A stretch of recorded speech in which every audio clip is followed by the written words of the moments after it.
Well, good day, everyone, and thank you for joining us. It's 11:01 and we'll get things started.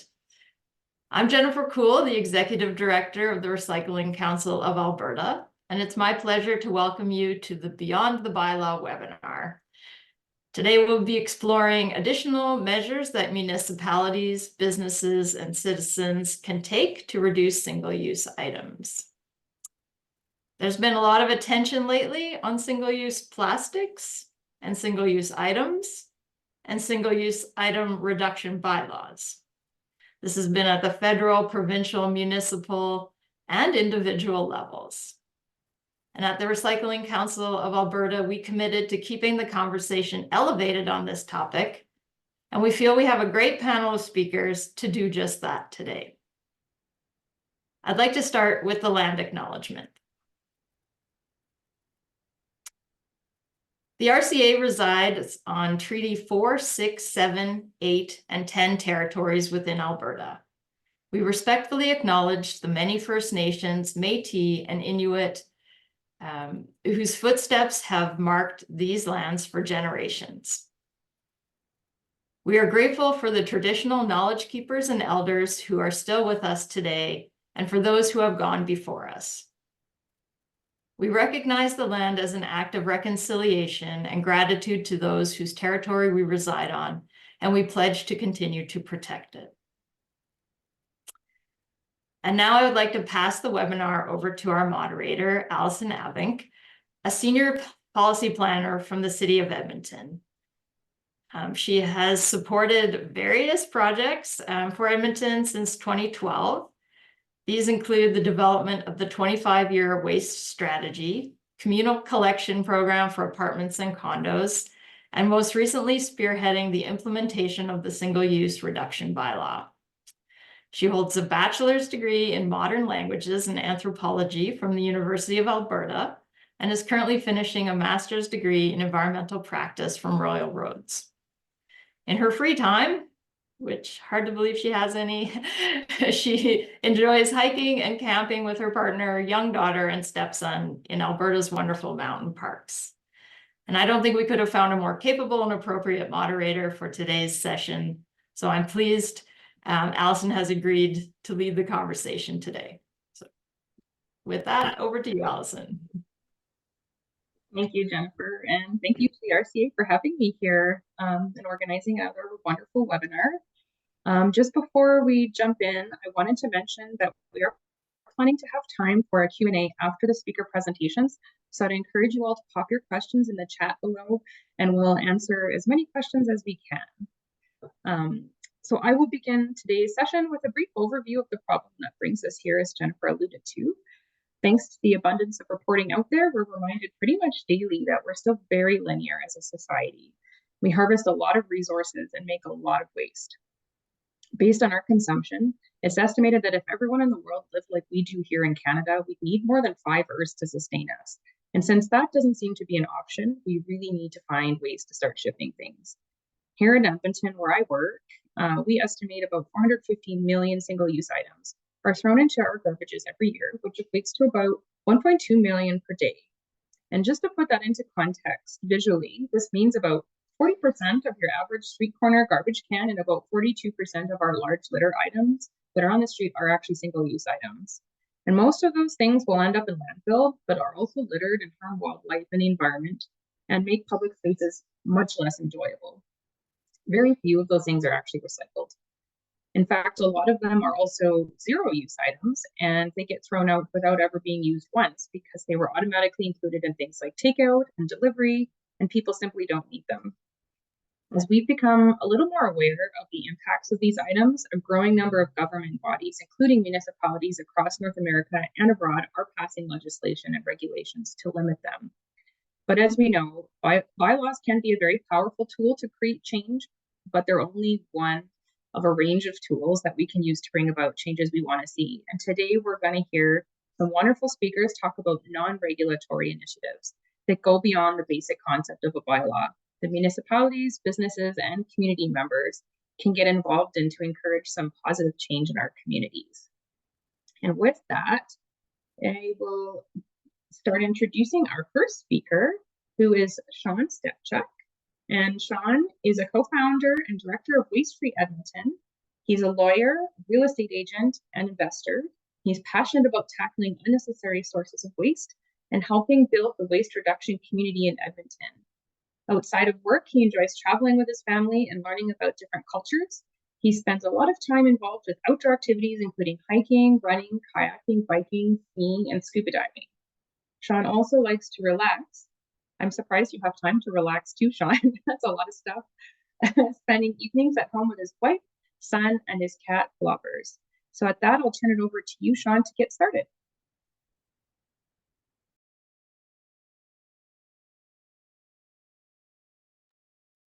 I believe you're on mute, Sean.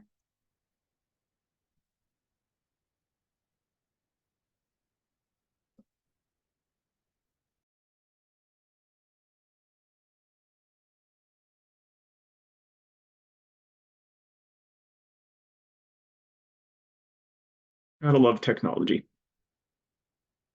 Now we got you.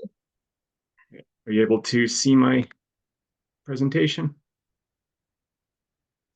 We are seeing presenter view right now. Why does that keep popping up? Well, I don't want to take all of our time with having technical issues here. Perhaps it's not technical issues, perhaps it's Sean issues. Oh, now we can see it. Excellent. Oh, now we're into a Word document. There. All right. Thank you very much for bearing with me. My name is Sean Stepchuk, and as Allison said, and thank you for the introduction, I'm a co-founder and director of Waste Free Edmonton. So Waste Free Edmonton is a grassroots organization that was founded back in 2018, and we're fueled 100% by passionate volunteers. And we've had many initiatives over the years: yard waste, construction waste, textile waste. For example, we have a sustainability social coming up May 14th with various textile experts. But since our inception, single-use items have been a focus. Now, this is largely because it's a low-hanging fruit. It's something that has many harms to the environment, to human health, climate impacts, financial costs to the city, while having very little utility and sometimes none, as Allison. Now, since 2018, we've been advocating for a strong municipal bylaw in Edmonton, and what eventually passed mirrors a lot of what was included in a framework that Waste Free Edmonton developed. We are very happy with the Edmonton bylaw. It's strong, it's effective, it's fair, it's consistent. And other municipalities in Alberta have bylaws dealing with various single-use items as well, including Calgary. And while they're not as robust as the City of Edmonton one, you can see a positive shift occurring in Alberta and across the globe to deal with these single-use items. Now, as Allison pointed out, bylaws are not the only tool. Regulatory options aren't the only tool, but they are very strong. And unfortunately, they're under threat in Alberta. City of Calgary right now is looking into potentially repealing what was just passed a short time ago without even really giving it a fair shake. And also on a broader scale, the Alberta government is looking into powers to potentially repeal municipally enacted bylaws. And this, coupled with things that have been said by our premier, show that there are threats generally to these bylaws staying in existence. So we have to look at what are our potential solutions. And I'm going to talk today kind of at a high level about a number of them. And with each of them, you'll see there's kind of three components. There's what businesses can do, individuals can do, and government, and in this case, municipality. I'll start by asking what aren't the solutions. And the first one I want to talk about as a false solution is recycling. Now, recycling is generally very important, but particularly when it comes to single-use items, it's very ineffective. Only 9% of plastics in Canada are recycled. And for the single-use items in particular, most of them aren't for a variety of reasons. So while it's a good thing to continue as a last resort where applicable, it's not the solution. Just let's recycle more. The second kind of false solution is green substitutes. Now, this encompasses many different materials, and each has its own set of problems. So I'm just going to make some general comments. First off, production of these take a lot of energy, land, water, and there can be byproducts when they degrade. And there's no standard definition in what, for example, what is compostable. In Edmonton, if you were to take something that says it's a compostable container and put it in your recycling, it's not going to get recycled. It's contamination. If you put it in your green compost bin, it's not going to compost. It's just going to have to be taken out as contamination. You put it in your backyard composter, it's not going to compost. So these aren't really great solutions. They're better in some circumstances, but they aren't the answer. So what are some of the options? Now, I'm not going to belabor the point, but bylaws are effective, been proven all over the world. We should keep them, we should strengthen them, and we should continue to enact them in jurisdictions that don't have. Now, beyond that, we always start with talking about education and awareness. Now, while not everyone will be persuaded by facts, I found that many people are open-minded and willing to change. And if people are presented with the reasons why single-use items are harmful and presented with ways that they can easily adapt to not using them, many people will make the shift. Now, this is the responsibility of everyone. Municipalities should have education campaigns, which we've seen a large number of them do. Businesses should share the rationale as to why they implement certain policies regarding single use. And as individuals, have conversations with people you know, and always be willing to learn yourself.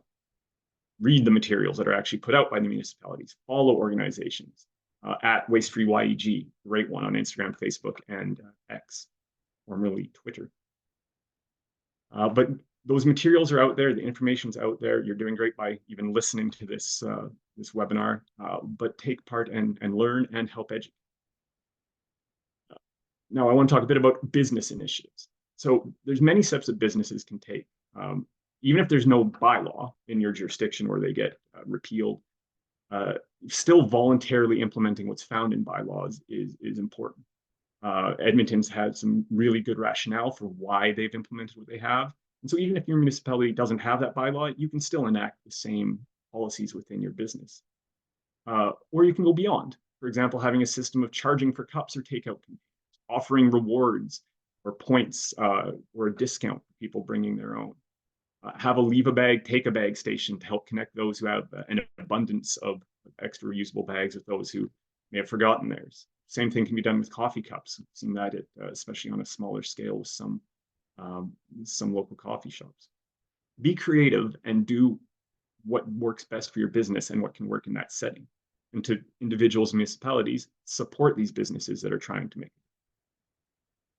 Now, supporting business also means going to those that are specifically addressing the issue of single-use waste and packaging and trying to support a low-waste lifestyle. There are many places now that offer bulk items from food to cleaning supplies, hygiene products, and in many cases, these are locally owned. So if there are any in your community, and the two on the screen here are Earth's General Store and Replenish in Edmonton, bring your own containers and buy plastic free and support these businesses. There's also organizations and businesses that provide reusable mugs or takeout containers. You'll be hearing this more from my fellow presenters. So all I will say is that if you are a business, please consider using their services. And if you're a consumer, support the businesses that choose to do so. Now, support also goes to organization. Individuals, businesses, municipalities should support organizations that work in these areas. This can be something as small as signing up for a newsletter, following on social media, once again, at Waste Free YG, perhaps volunteering or a small donation to an organization that's working in your municipality, or something as large as providing funding, such as what a lot of municipalities do, or even starting your own organization. To the last point, I'll note that organizations such as Waste Free Edmonton have resources to help those who want to start up their own chapter. So if you want to see a Waste Free Camrose, Canmore, Cochrane, or Cold Lake, or anyone else, send us an email and there's supports out there for us. Now, infrastructure is an important one for municipalities and also for building owners. You want to ensure that the infrastructure is in place to facilitate reusable. Water refill stations are shown on the pictures here, permanent ones on the right, and then the temporary ones, such as the City of Edmonton puts out in the summer. But this could also include things like washing stations where community events are held so that those event organizers can use reusable dishes and cutlery. Then there's many other examples of what can be done. Funding is very important to help, whether it be organizations or businesses.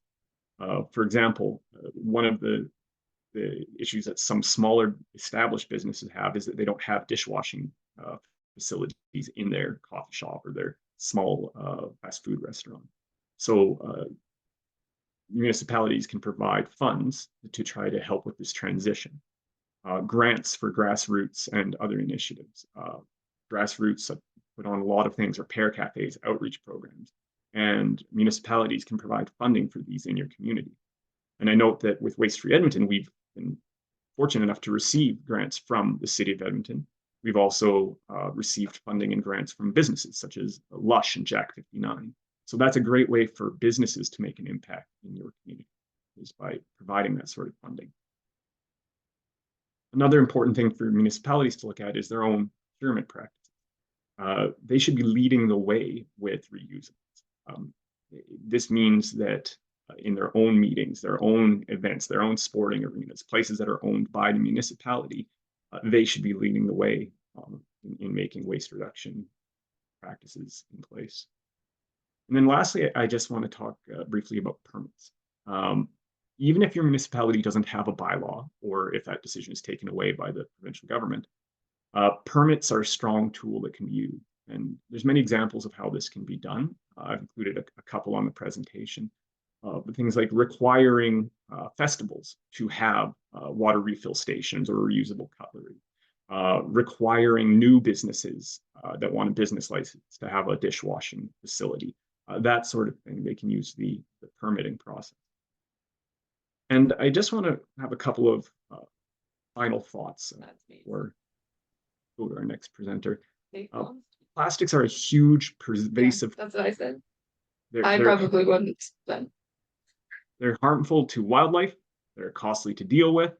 Their production and disposal contribute to climate change. They're breaking down into microplastics, which are found in our blood, in our brains, in placenta.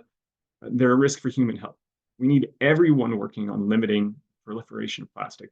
And I urge everyone listening today to do what you can. Make changes in your own life, make changes in your business, and push and continue to push for strong, effective, and consistent bylaws. Thank you very much. Thank you, Sean, for that great presentation.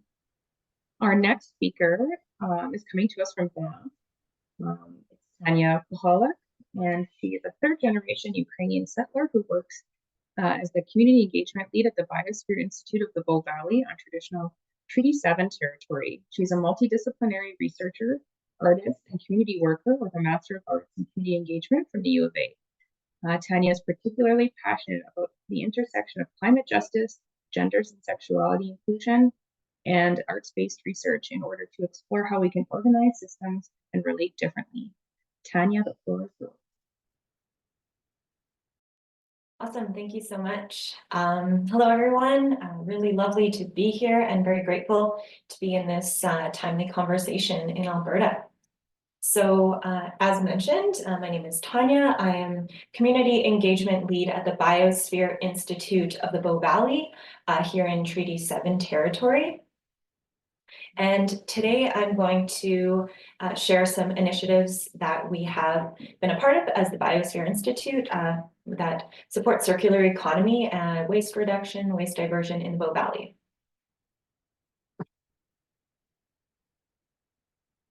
So the Biosphere Institute of the Bow Valley is an environmental nonprofit organization with the mission of empowering community leadership to address environmental challenges. For us, two of these large challenges are climate change and human-wildlife coexistence in Bear Country. We have three core programs: Wild Smart, Shift Climate Transitions, and Future Leaders. And within the Shift Climate Transitions program, we worked on various waste and circular economy initiatives, including some of which are captured here in these photos: a construction waste diversion project, hosting community Earth Talk presentations at the public library about composting and upcycling, upcoming lending library and share and repair fair we'll have up, And then the two projects that I'm going to be focusing on today, which are the Banff Boroughs Reusable Cup Program and our event waste management plan that's been implemented at various large-scale events throughout the Bow Valley. So recently, the Banff community was proud to announce the launch of Banff Boroughs, a reusable cup program. This was in response to improving reuse and reducing our waste throughout the Bow Valley and our visitor economy. A couple of stats: in a recent waste audit during peak season, a study found more than 1,000 single-use cups daily in Banff's downtown core within up 2-block radius. And of this waste that they found, about 18% by weight was single-use cups. So this really highlighted an urgent need for convenient reuse solutions in restaurants and cafes to eliminate waste, which must be trucked out of the national park, producing significant GHG emissions and consuming valuable landfill space. So Banff Boroughs is a project that aimed to significantly reduce this environmental burden and align with the shared vision to reduce single-use waste in the national park community. This initiative is supported by a really unique and strong partnership between Biosphere Institute of the Bow Valley, the town of Banff, Banff and Lake Louise Hospitality Association, Banff and Lake Louise Tourism, and the company Muse. So this system is a library-style system that allows residents and even visitors from Calgary to California to borrow a high-quality stainless steel cup from any participating restaurant or hotel. For the first year, the businesses can actually sign up and participate free of cost. So the subscription to the cup system is being paid for and supported by the town of Banff and its partners. As of today, we have 13 participating businesses, from the Fairmont Banff Spring Stock Cafe and Second Cup to Wildflower and Sun Sally, and many others. So the program will have up to 15 participating businesses on board by May.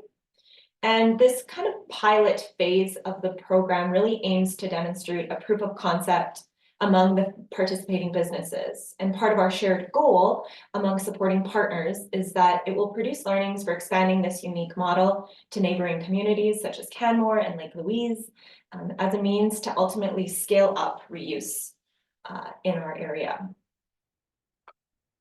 So from the customer side of things, how it works, customers simply choose a cup, scan the code, and while waiting for their order, they can register with a credit card, which is not used unless the cup is not returned within 30 days. But it's totally free for customers to participate and return to any participating location where it is actually washed in site.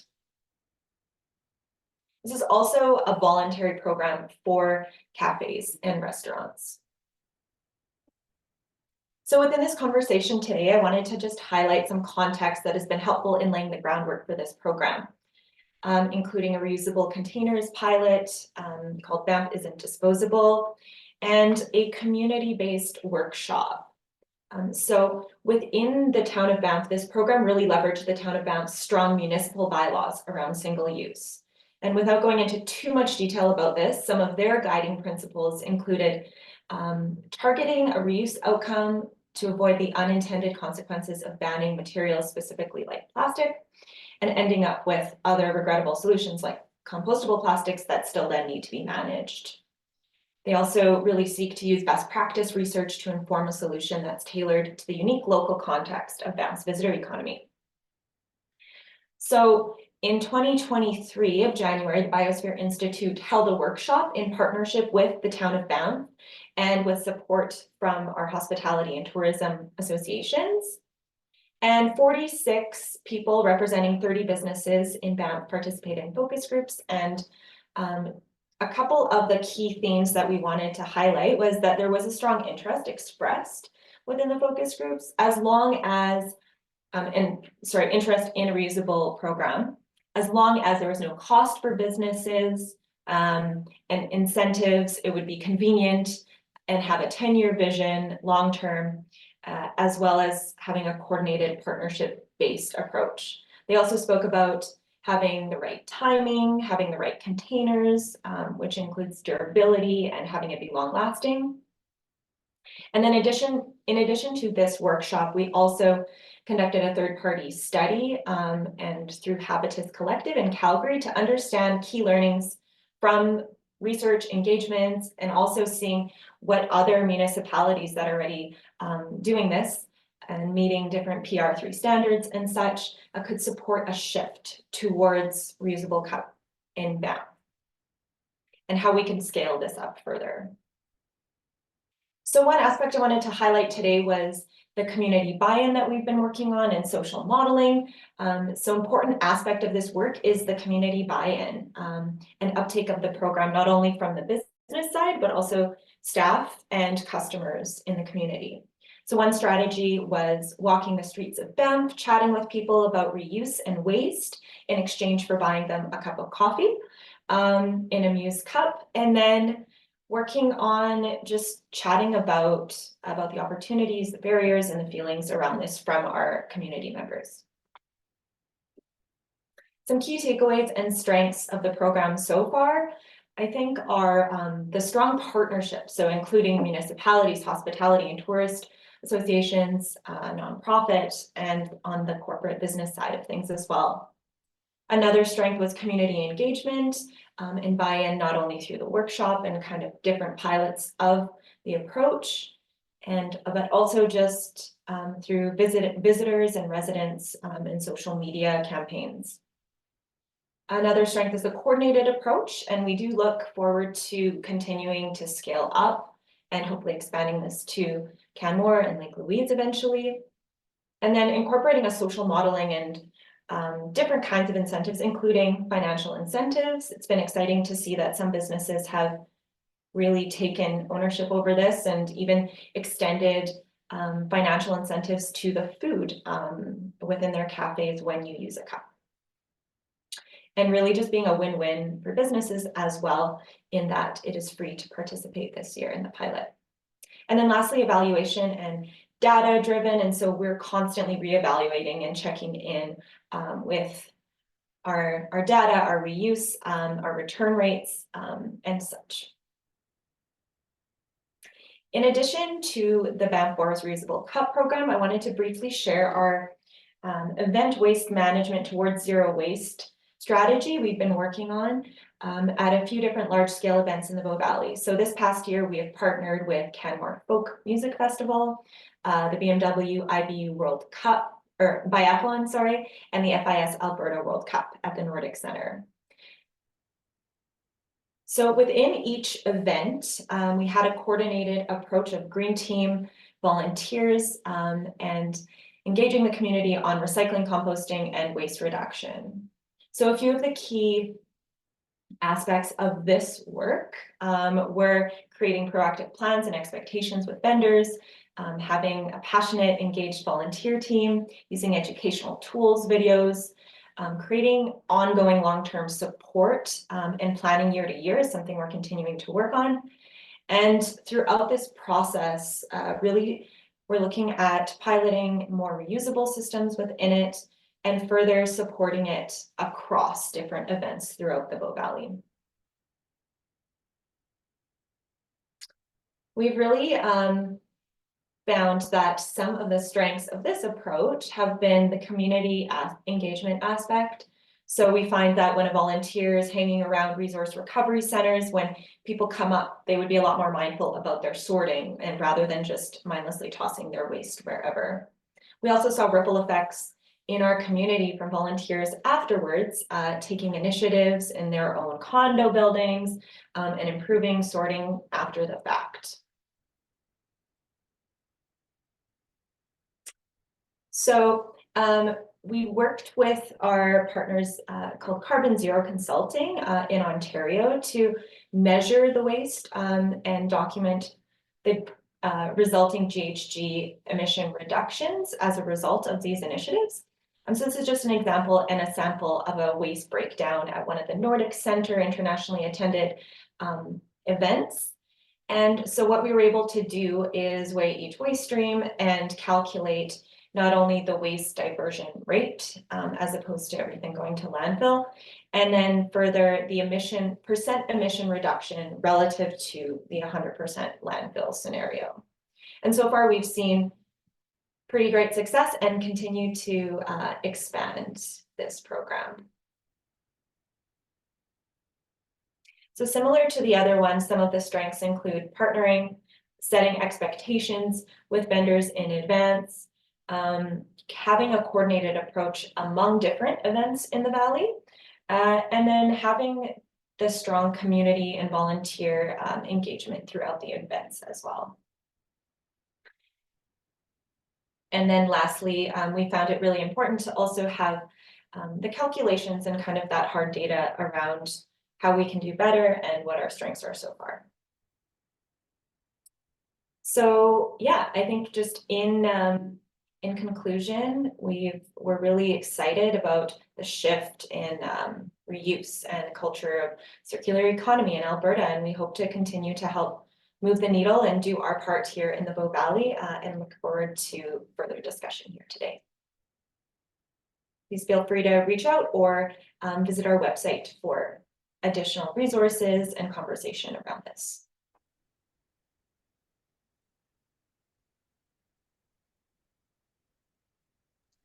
Thanks, Tanya. Lots of really exciting stuff going on in Banff. Always something new every time I go down there promoting zero waste culture. So happy to see all of those results. Just a reminder to everybody on the call, if you do have questions for any of our presenters today, to use the chat function and put them in there, and then we can read them or go through them at the end of the call. So our last presenter today is a fellow named John McInnes, who's from Earthwares, and John is a serial entrepreneur who started, having started multiple successful companies over his career, including Print Audit, Payroll Rewards, and Bain Holdings. He's also extremely active in entrepreneur programs like EO, of whom he is the past president, as well as being an active member of YPO. Anyone who knows John is well acquainted with his fun approach to doing business and his appetite to try new things. In fact, fun is one of his core values that he instills in all of his companies. After all, there is no point in doing something every day that isn't fun. John's success and willingness to share his expertise and experience has led to multiple awards, including Entrepreneur of the Year and invitations to speak at events. He's also a graduate of an exclusive entrepreneurial master's program through MIT.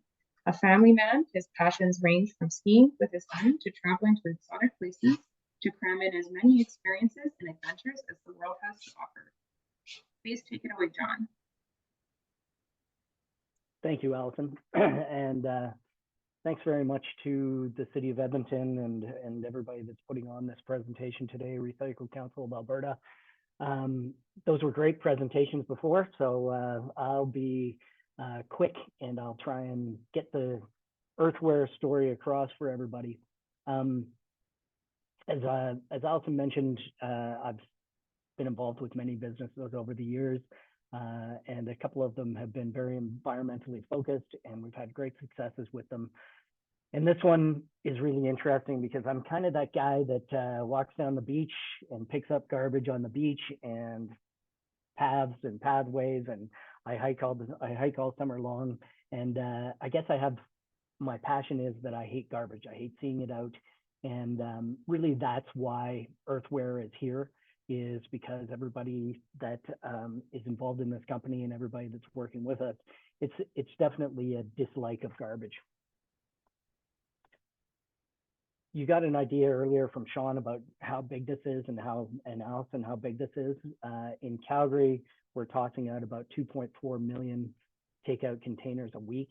And that's just such a massive amount. It's hard to get your head around. And you saw Allison's 450 million containers every year going into landfills. Not many of these containers actually make it into recycling or compost. Compost just isn't. Neither of these things are really what we had hoped for. And so we're essentially moving backwards into what worked in the past and is working now, which is reuse. I'm going to give you a quick overview about how Earthware works and where we are now and where we're heading. So today we sell containers to a provider with a deposit, and the deposit is then added to the cost of a meal. And the deposit is typically anywhere from about 50 cents to 80 cents. And what happens with the deposit is you can now, and I believe we're the first people in the world to have a deal with a bottled deposit system or a deposit return system anywhere in the world. So you can actually take our containers back to the bottle depots and get your deposit back by doing that. We ask that you rinse them at your house a little bit before you take them back, but they don't have to be perfectly clean. And this works beautifully because it works within how consumers and restaurants and everybody work today, is that we've really tried to make the system as little impact on what you're doing on a daily basis anyway. So then you'll take them back to the bottle depot. A nice side benefit of this is that $250 million went back to Albertans last year in beverage container returns. And a lot of that, including our containers, go to charities or our most vulnerable people in our society. And so it's got a really nice side social benefit, these deposit return systems, and they work great. Anywhere in the world where there's deposit return systems, they're also one of the cleanest places in the world. We collect the containers lids from the bottle depots. We wash, sanitize, and inspect, and we're governed by Alberta Health and various other regulations, but we're really quite meticulous with the containers to make sure that they're clean enough to be used again, and they're great when they go back into the system again.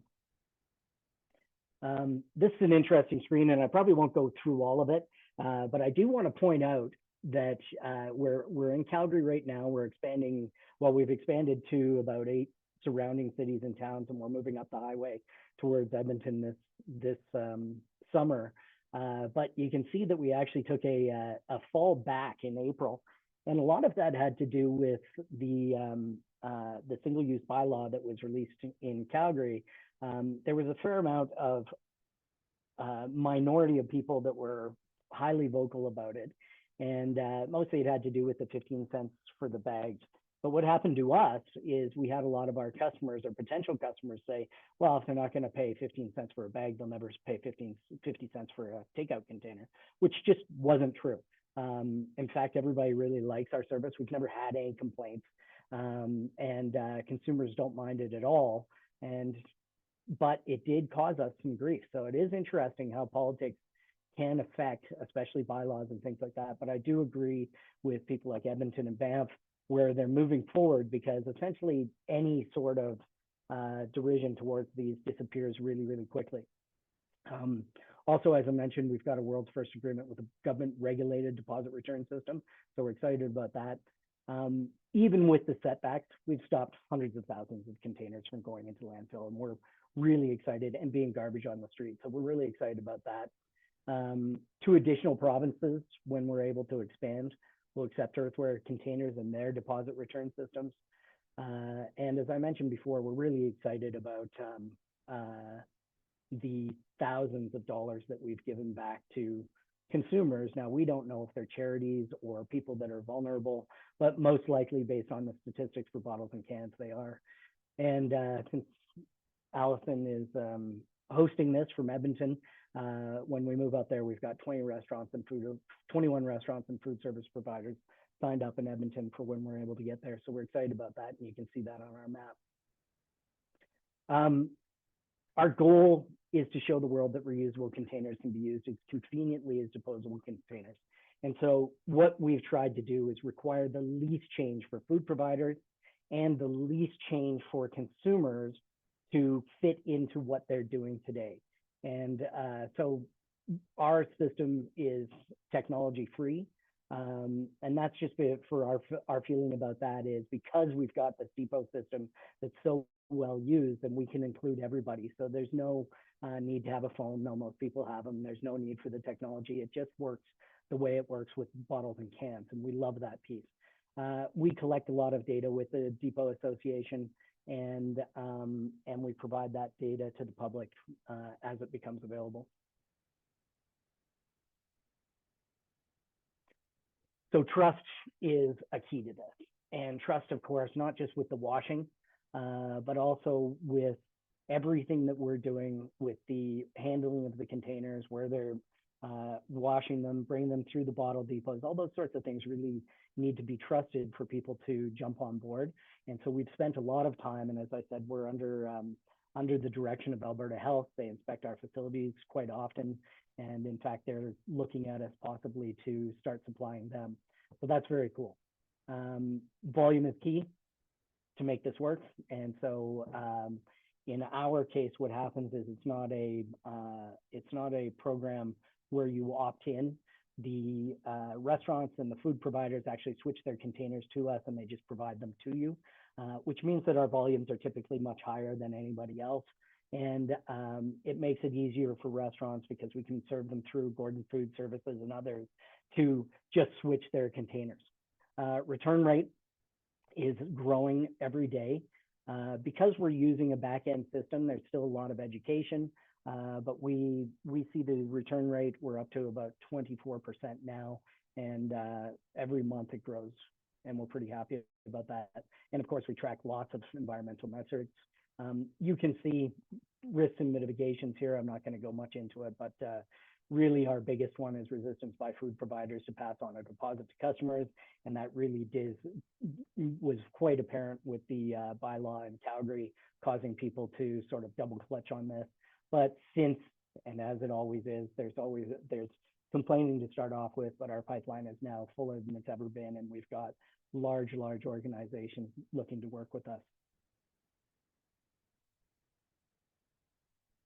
Infrastructure. So I mentioned before, and I think that that's really important, is return logistics for us is quite, it's quite sublime actually, and it's working really well. I haven't had a lot of companies where the back end is actually working perfectly, whereas the front end usually takes a little bit of work on the sales and things. So I'm pretty excited about, we're getting these containers back by the thousands every week, and it's just working so beautifully.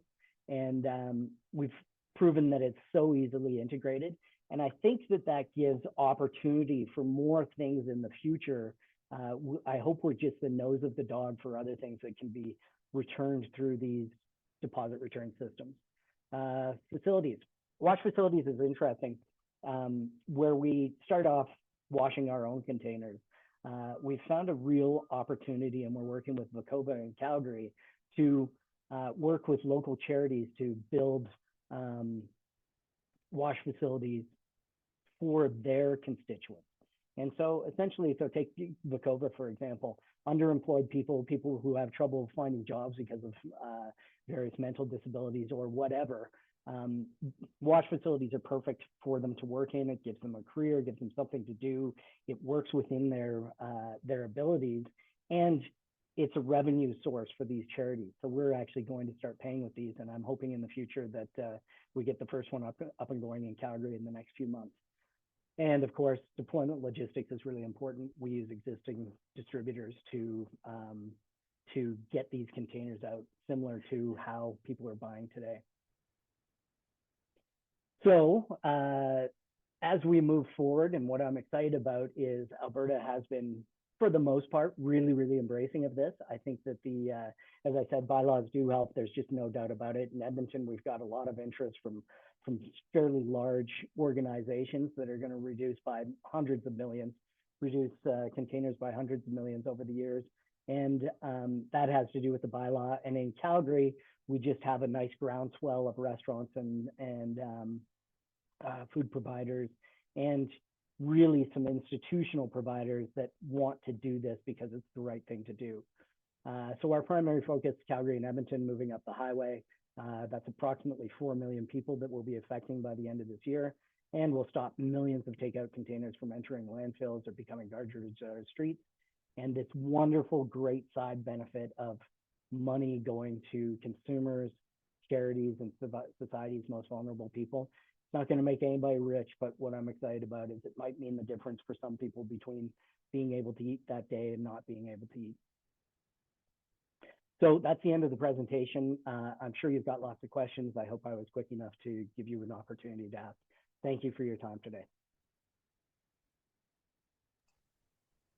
Thank you, John, for that wonderful presentation. Just looking at some of the questions that came in. We had one that asked, and it looked like Luann asked, why aren't light bulbs considered single-use items?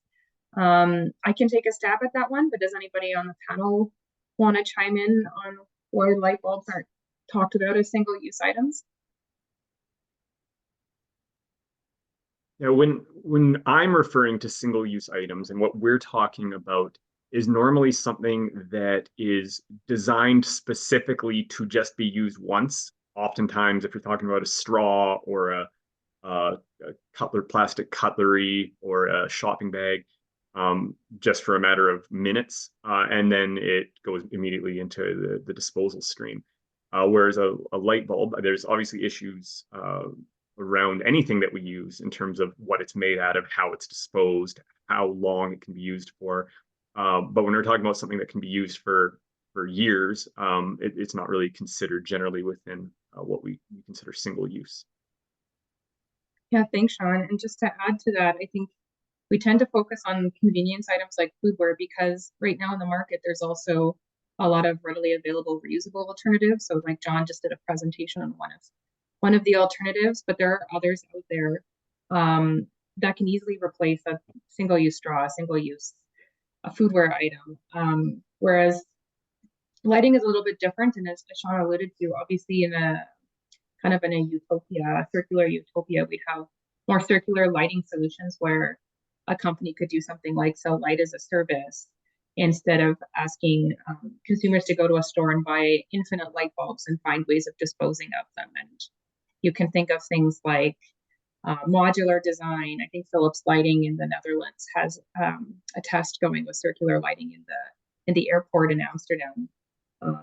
The idea there would be to get rid of the need for consumers to buy bulbs on their own and throw them out. So yeah, I guess if you want to see it that way, singular use items could include stuff like light bulbs, but as Sean mentioned, generally we don't think of it quite that way. We'll go to the next question.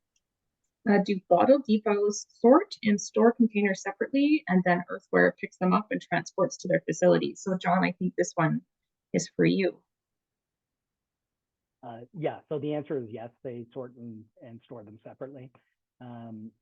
We get them fairly quickly. They call us after we're picking them up right now, but they call us about once a week. We're going in for a pickup.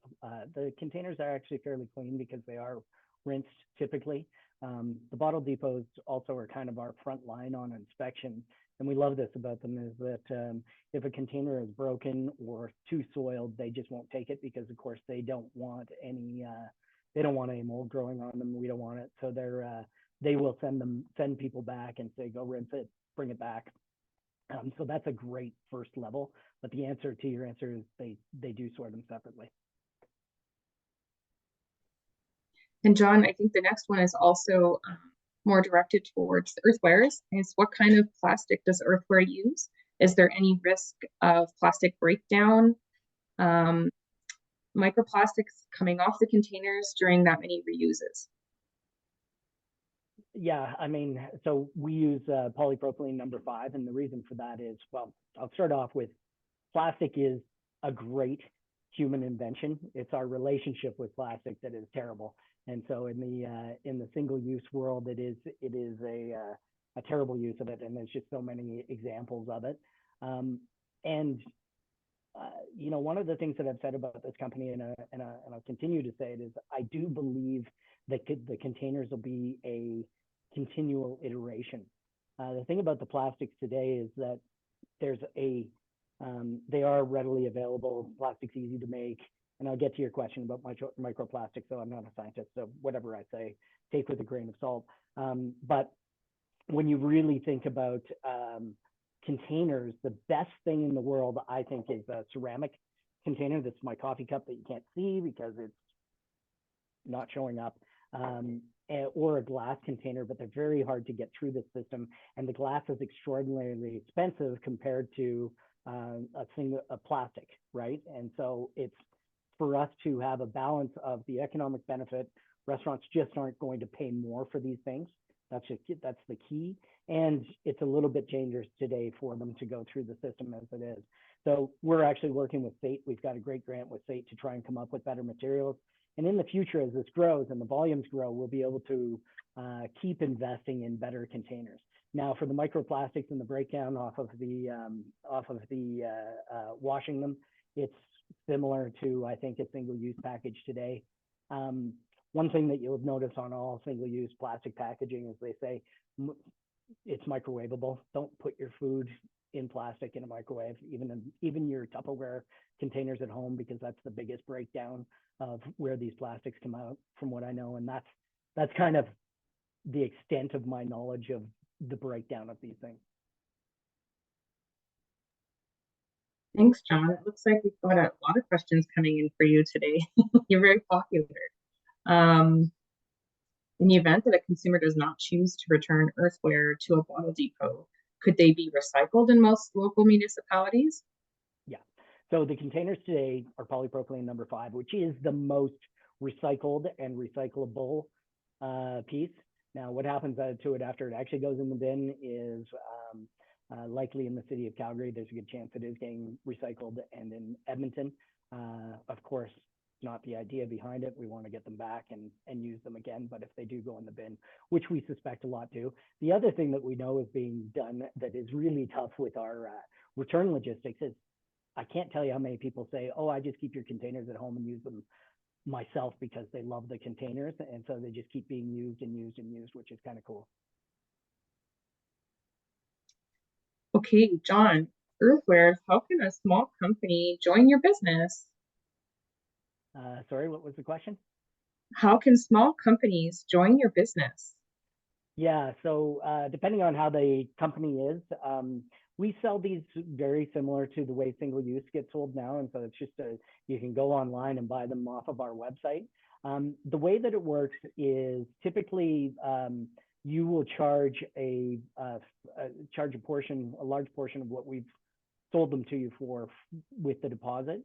And so if you're charging the deposit, which everybody does, then our container cost is virtually the same as a single use. And in a lot of cases, we're a lot cheaper. So I don't know if that answers, but if you go to www.earthware.me, you can go on and see our pricing and what containers are available, and anybody can buy them. And we're always happy to deliver them. Thanks, John. I know there's going to be more questions for you, but I'm going to switch to a little bit of a different stream of thought and get Tanya talking a bit more so you can have a voice break. And Tanya, so one of the questions that I know we get a lot about are, at least with the city, is involvement of quick service and franchised restaurants in initiatives.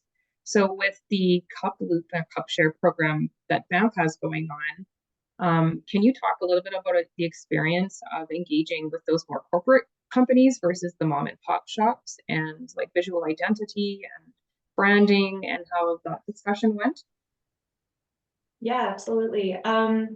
So I think it is cool to note that right now with our reusable cup program in Banff, we have some of those more local or mom and pop shops. And initially that started it. And then now we even have someone like Second Cup on board and some of the big Fairmonts. So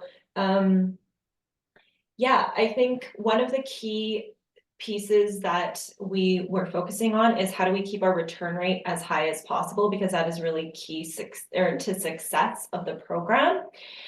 So part of that for us, and being in a visitor economy and destination place, was not to brand it so that it became a souvenir for people. And so first of all, having a kind of a clean, consistent branding that wasn't stamped with Banff so that it didn't become a souvenir. And then that we found has been really helpful in terms of return rate. And we're also, as we continue to work on that. So yeah, I think the communications and the branding piece around it, especially because we're working with the municipality, tourism associations and hospitality associations, has been a key component. And how do we communicate it well and make it attractive to a small business to a larger one, and keep that consistent branding. And so for us, that has meant It is Muse branded, however, it's not specific to each cafe in terms of the cup at this point, and that's just to keep the return rate as high as possible and keep them in the system. Awesome.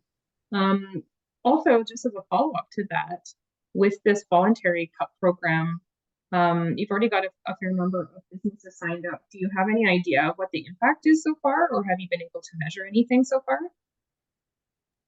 I think that's still a little bit in the works. It's a little too soon. I think so far the stat that I'd gotten from you just the other day is like about 350 uses.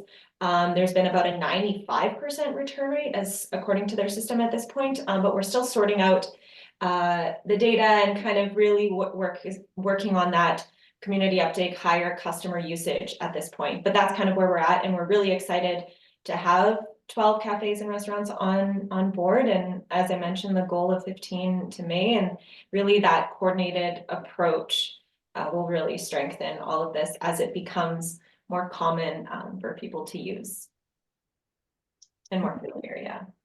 Looking forward to hearing more about that one as it keeps going and the kind of impact you guys see, because that's so exciting. Okay, another question. What is considered reusable cutlery for major events? Did anyone want to jump on and talk about that? I can also comment a little bit about it from like I think more of a regulatory standpoint, but that might be kind of boring. Yeah, so I mean, it depends on what kind of major events you're talking about, and there's a lot of logistics to it, right? So it depends on if you're talking about an arena, let's say, versus a festival out on a hill, versus a festival that's in the kind of the main square of a particular municipality. So I mean, largely in Europe, this has been done for things like festivals and that, where they can have, for example, a deposit system where you get at a Taste of Edmonton sort of event, you get a fork and a spoon or a knife, and you pay a deposit, and then you go return it, you get it back, and it's either washed on site if there are the facilities available, which gets back to the infrastructure that I was talking about earlier, or it's taken off site for cleaning. A local example in Folk Festival for 30 years, they had reusable plates at their events. And those are fairly large festivals that they would then, again, a deposit, returned, and then it would be taken off site for cleaning. So you can do things that are much larger like that, or even something as small as a festival saying, hey, bring your own, right? You're going to a heritage festival, a Taste of Edmonton, something like that. Bring your own utensils with you, and then we don't have to hand any out. So it can be a very, very small thing from the event organizer. Thanks, Sean. This one might be a good one for you as well as somebody who lives in Edmonton. The question is, roughly, what was the early public opinion like on single-use bylaws in Edmonton versus here in Calgary? I can't remember hearing about widespread backlash in Edmonton. Yeah, anytime you have a change, there is going to be some backlash, and I'm sure a lot of that would be directed towards the city. We also did get feedback from people. Overwhelmingly, it was supportive. The main areas where there was some concerns were where things weren't properly, I would say, communicated, or the policies weren't put in place in time by the particular businesses. So, for example, people being charged for bags on drive-through was one thing that a lot of people had concerns with, because they didn't necessarily know this was happening, and then they would just be given it and charged extra. Whereas it took maybe some of these fast food restaurants a couple of weeks or a couple of months to get their policies in place where they could communicate it, where they didn't automatically give and charge you a bag. So it was a small learning curve, but I would say overwhelmingly positive to really all the aspects of the bylaw. Certainly not like what we've seen from a very vocal minority in Calgary. Yeah, thanks, Sean. And to add to that, I think coming at it from the administrative side, working for the city, we did get both kind of comments coming in to be very transparent. Some people were really excited, and we're hoping we could go further with the bylaw right away. And other people definitely want more time to get used to it.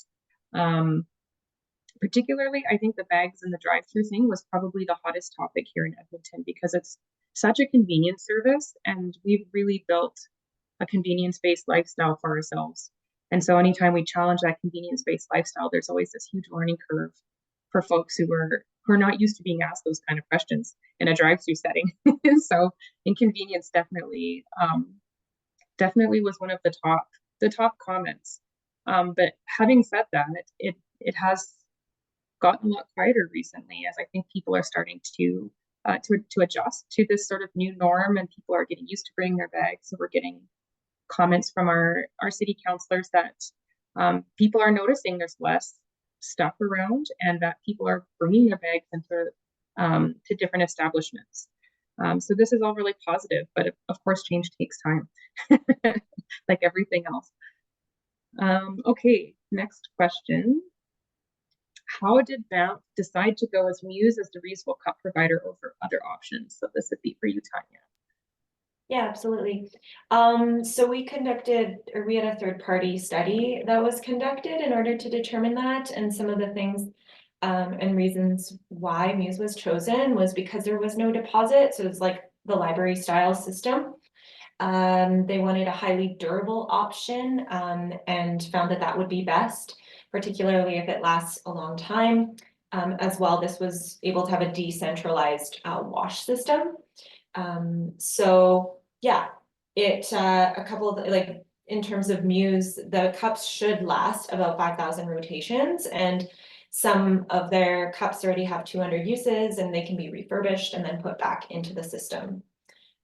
So yeah, longevity and durability of the cups was a key component of that, and then also just being able to have a customizable web page for it, and a few other things played into that decision.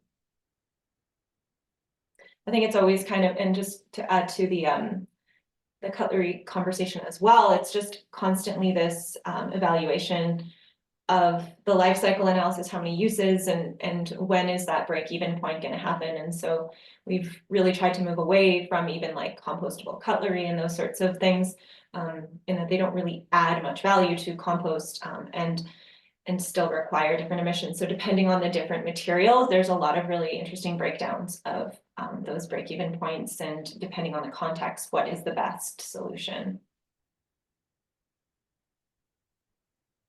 Thanks, Tanya. So the next question comes from Carla. And Sean touched a bit on the take it or leave it style or boomerang bag share programs. And she's curious to know more about how these are working in Edmonton or in other municipalities, and how they might address the unintended consequence of continual purchasing of new reusable bags. Yeah, the new reusable bags is a big issue. I think everybody's touched on, in order for reusable programs or just reusables in general to be effective, they need to actually be reused, right? If you buy a new reusable plastic bag every time and throw it out, it's much more plastic that's going into the landfill. It's much more greenhouse gases to produce. So really, actually reusing is the key. So that's why we, with our framework that we had developed for a proposed bylaw, had said it was very important to have a minimum fee on reusable bags. There were some, for example, sporting goods stores that I know of that would always hand out a reusable bag for free. It was just what they used. It had their branding. And then people I know would have just a glut of these, and some of them tiny that you wouldn't even use for anything. So in Edmonton, they went with what we had been advocating for, and there's a $1 minimum fee for reusable bags, which is increasing to $2 as of July 1st. So that's one way of dealing with it. And then, of course, education. And having these reusable bag programs, at the very least, if you have a take a bag, leave a bag, if someone does forget it that day, they're not going to have to buy a new one. They can take one that somebody else had left there. So it does help decrease it. Now, these aren't widespread. I'd like to see them widespread. And same thing with coffee mugs and coffee cups. I've seen a couple of the local coffee shops do that. And I don't know their stats on them, but I think it's a fantastic idea, and one that's really can be done on a grassroots level. And all the business needs to do is provide a space and a sign, really, and people just need to do it. Yeah, and I think to add to Sean's point, we know there's also a lot of businesses out there that have been looking for ways to go bag-free completely, which also helps reduce a lot of that volume of the extra reusable bags, especially the ones of the lesser quality that are kind of floating around and being used kind of as a replacement for the single-use bags. And so there's been a lot of discussion going on with different businesses in Edmonton to see if there's a different model they can adopt even for those like third-party deliveries.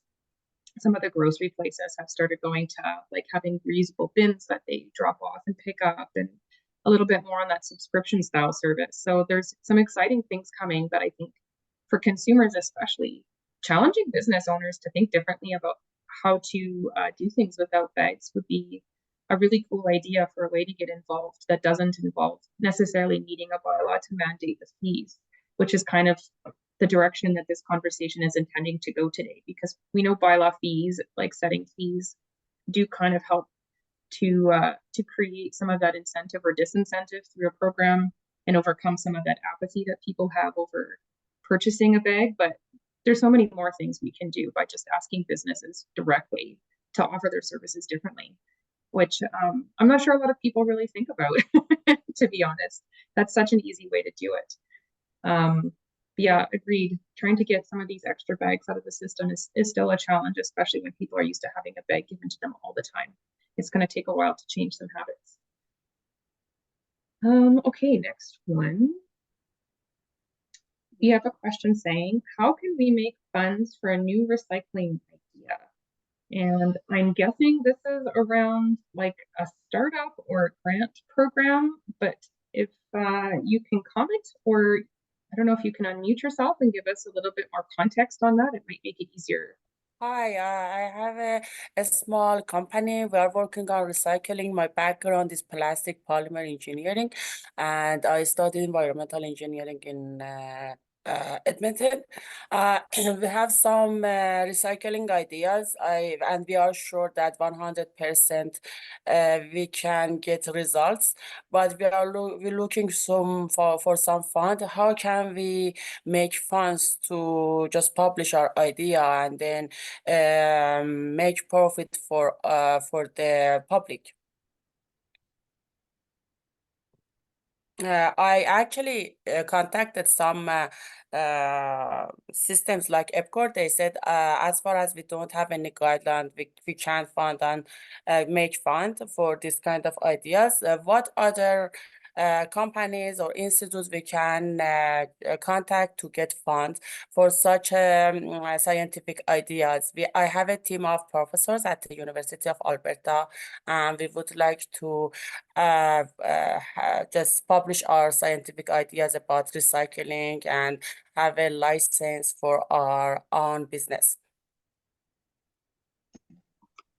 Yeah, I can, I guess, take a stab at that. I would recommend going online and looking at what the federal government has, because over the last few years, in alignment with some of their climate initiative, GHG reduction, circularity, and single-use plastics reduction goals, they've put out over the years a number of interesting grants that provide seed funding for different ideas, depending on the size and, of course, the criteria. But I'm willing to bet that they probably would have still some open funding. I have to double check myself. Open funding for an idea like that. With the city of Edmonton, we do offer grant funding, small grant funding for some things. Oh, I see Jennifer also adding in, yeah, Alberta Innovates, adding in the chat a link as well to check out. Yeah, we also have some small grant funding when we started our single-use items bylaw. We had some grant funding for small businesses to get stuff like dishwashers. We had seed funding available for reusable foodware startups. So from time to time, depending on, again, the criteria, there's lots of grant funding available. And I don't know that anybody uses them up every year. So I would definitely recommend taking advantage of those. Did anybody on the panel want to add anything? Yeah, there's also others like Alberta Eco Trust, or potentially you could get sponsor funding from various corporations and businesses. But Alberta Eco Trust might fit in with what you're talking about. Yeah, just to add to that, I think they have a circular economy type stream as well, so, or circular innovation. And I just kind of popped in the chat there, 2 other community grassroots grants, can be smaller, but more accessible as well. Okay, thank you all. Thank you.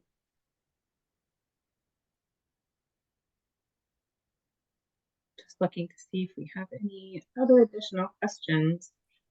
Sean, I know one question that we see a fair bit as well, and that you might have some good pointers on, is how can sort of regular resident members of the community participate in advocacy or an advocacy role to different levels of government to make change that they would like to see. I know with the city, we have council meetings and committee meetings that are often public, and you can sign up to be part of that or at least view them. But do you have any recommendations for someone who wants to get more involved in having a voice? Yeah, well, when we started Waste Free Edmonton back in 2018, one of the first things we did was reach out to councillors. And we found one of the city councillors that had made comments about bylaws, and we talked to them, and we felt that we were very aligned with what they thought as well. So that helped having a councillor to speak to. Throughout this process, we've advocated directly to city council through, in Edmonton, it's done through the utility committee. They're the ones who discuss things like bylaws, and every step of the way, we're there presenting. But anyone can do that. Anyone can sign up for any of these utility committee meetings or any other similar committee meetings and have your voice heard directly that way. Or if you don't want to be actually the one talking to the councillor or talking to a committee, you can go through another organization, right? Find an organization that aligns with your values or what you believe. So if we're talking these sorts of issues, a place like Plastic Free YYC or Waste Free Edmonton, and kind of lend your voice and support that way. So those are some of the better ways in terms of actually directly with the city. But of course, just being out there on social media or talking to people, and those are also very positive. Responding to municipal surveys throughout, using Edmonton as the example, throughout the process of getting a bylaw, there were probably, I don't know, 5, 6, 7 different surveys that were put out at various points in time. And we strongly encourage people to complete those, because that's a way of, again, getting your voice directly heard by the city on the issue. Thanks. All good ideas. I saw that we had a comment on here that said, I like the bottle depot return idea, but what about incentives to restaurants to give a discount if people provide their own containers? And I wasn't sure if that was like a sort of feedback or if there was a question. So if that's a question, maybe you can unmute yourself and expand a little bit on your idea. I think it was a question or a comment from Nancy, if you're still on the call. I can give a bit of feedback on it, what people are doing, I think. Sure, John. Unless Nancy comes on, but we are finding, we do see that some, not necessarily with takeout containers, but you've said, Starbucks, they give a discount if you bring back a cup. A&W gives you a discount if you bring back a cup. And so the ones that you buy from them, and so, it does take these large institutional, much larger companies to kind of start it. Margins in restaurants are super thin, and so they'd almost prefer, and just portion sizes and all those sorts of things, they'd almost prefer not to do it. So it would have to be a top-down effort for the most part, but they won't refuse them, as far as I know. There's not many places that will refuse them, but I don't know if you'll get much of a discount bringing in your own Tupperware.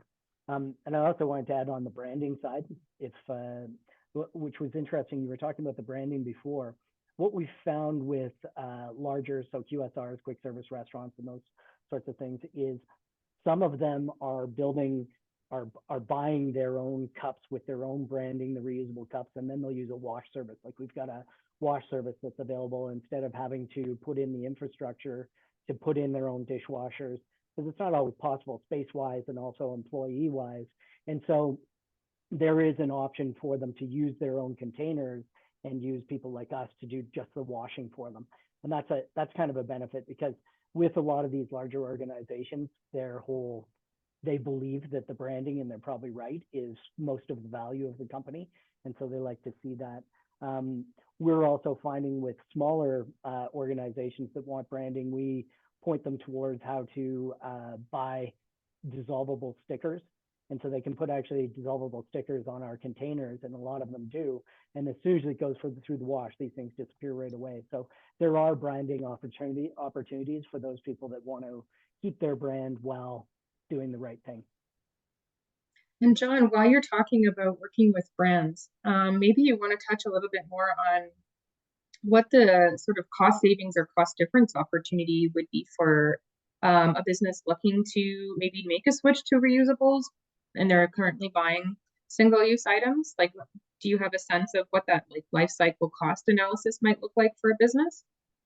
Yeah, so using our service, which is also using our containers, typically the cost is quite a bit cheaper than what they're buying single use. So if they're passing the deposit on, and most do, then because we include numbers that allow us to keep our containers cheaper than single use, net they're cheaper than what they'd be paying for a single use container. In a lot of cases, it's about 10 cents per container, and they'd be paying anywhere between 30 cents and $1. And so that's a really good savings for restaurants. On the QSR and the larger guys that might be investing in their own containers with their own branding on them, a good example of some people that we've been showing pricing on is it would be less to have us do your washing than hiring a person for the month than hiring somebody to do it, which doesn't even include the cost of, having to put in a dishwasher in a space where you would have had it. You have to, because they're plastic, you have to vent and you have to have racks. And so it's really quite complicated for smaller restaurants to actually start using washing. And so we built a service for it. Does that make sense? Yeah, thanks, John. The next question is for Tanya. You mentioned making proactive plans with festival vendors at Canmore Folk Fest. Does that include suggesting certain takeaway containers over others, or what else did it entail? I think that's part of the Banff Isn't Disposable campaign. It's actually specific to the Canmore Folk Fest. The Banff Isn't Disposable one was in restaurants in Banff. But yeah, that's a great question. And to be honest, I think it's evolving a little bit year to year. So at the forefront, it was like a document that went out to all like community and artisan vendors as well as food vendors. And there were certain recommendations, and sort of they weren't necessarily mandatory, I guess, but there were strong suggestions of, first of all, what is our approach? We're working towards zero waste. This was our waste diversion from last year. This is our goal for this year. And then in terms of at the Canmore Folk Fest specifically, our communication was essentially all of their single-use items for food vendors did need to be compostable. And then in terms of other packaging materials that they brought on their own and their back end needed to either be recyclable or compostable. I think this is an ongoing process, and we are working towards implementing more reusables, but that was kind of what it's been for at least for the last year. And we're still sorting out what is feasible and how we can I guess implement more reusables and move away from those single-use compostable items. Hope that answers your question. And also happy to send some resources or like the document that we did send out and kind of how we outline that for them. Thank you. So the next question comes from Brad, and he asks, does the city of Edmonton have any plans to educate users about the types of plastic we actually can recycle? John talked about like PP5 for example, in Vancouver, they make this distinction. If people knew their current takeout plastic becomes waste, not recycling, this could help earthware win over some of those users. So Brad, and I guess anyone else who's curious, we do have a little bit of education on our single-use items reduction webpage on edmonton.ca for the folks living in Edmonton. And we do have something called a Sustainable Foodware Guide that we published around the same time that the bylaw was approved here in Edmonton. And it does give a little bit of guidance about sort of the best, including reusables for takeout, acceptable being stuff like PET1 or PET5 here in Edmonton, things to avoid. So like Sean mentioned, some of those compostable, biodegradable stuff that sounds really green, but actually is very tough for us to process, or anyone really to process. And then the stuff that's banned, and currently that's the styrofoam that's banned. So I did pop the link into the chat for anyone who wanted to see that. But if you are a business, if you're a resident in Edmonton and you want to know more about bylaws, reusables, single-use items, feel free to check out our website, because there's tons of stuff up on there. There's posters, stuff about drive-throughs, guidance, all kinds of good things. So please check it out. And the next question for John: would your company, like Muse, eventually offer a stainless steel option, hopefully eventually phasing out plastic? Would love to have durability and longevity that the plastic might lack. Yeah. As I sort of mentioned before, I do believe that containers are going to be a constant iteration for us. Where we're at with stainless steel right now, so typical stainless steel cup would cost about $5 or more to buy, whereas a single-use container costs 30 cents for a restaurant to buy. And so once we get to a point where return rates are much higher through the system, we might be able to look at it at this being more of a rental model than the model we're at now. But quite frankly, on a deposit return system, or a system like this, where the customer for us is actually business to business, so it's the restaurant that switches all of their containers to us, we get a much higher volume than people choosing to do it. But unfortunately, that comes with, we can't really use super expensive containers, because one, they won't come back, as we've seen going out into the wild, and people won't pay deposits of $5 or more for a takeout container. All that said, I really do think that this is an ongoing iteration, and that we're going to continue to have more durable containers and better ones as our volume goes up and as our pricing allows. But while the library card method works a little bit, and I think it is good, I think that people aren't going to make the choice 100% of the time, whereas with us, we're sort of choosing for them 100% of the time. And our goal is volume, and we can only do that with plastic today.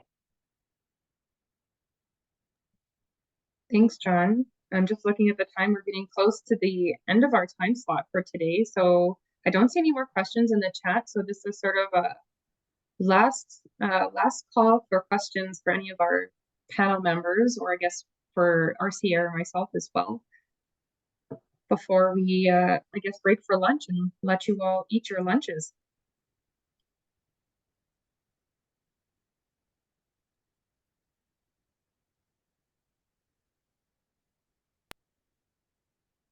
Well, I can just say thank you to Allison and John and Sean and Tanya for that great conversation, and for everyone for sticking around, because my stomach's grumbling a little bit too. I think the important takeaway message is, we're all in this business of reducing waste, and there's a bunch of different political climates that we're trying to do it in, and some more helpful than others, but there's ways to bring about successful programs in all of those situations. So thank you very much, everyone. Thank you for having us and for hosting this. Yeah, it's really inspiring to see all the work that everyone's doing from different angles, and yeah, shifting in Alberta. So thank you.